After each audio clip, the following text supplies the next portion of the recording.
to obtain a new N26 card. The process is straightforward and quick. Start by opening the N26 banking app and logging into your account. Select the Card option from the bottom of the screen, which will display all cards linked to your N26 app. Choose the card you want to replace by swiping left or right.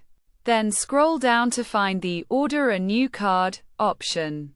Click on this, and you will be prompted to answer a few questions, such as whether your card is broken or stolen. Next, enter your new mailing address, or confirm your previous one. Once you have filled in these details, click the Submit button. Your new N26 card will arrive within 7 to 28 business days.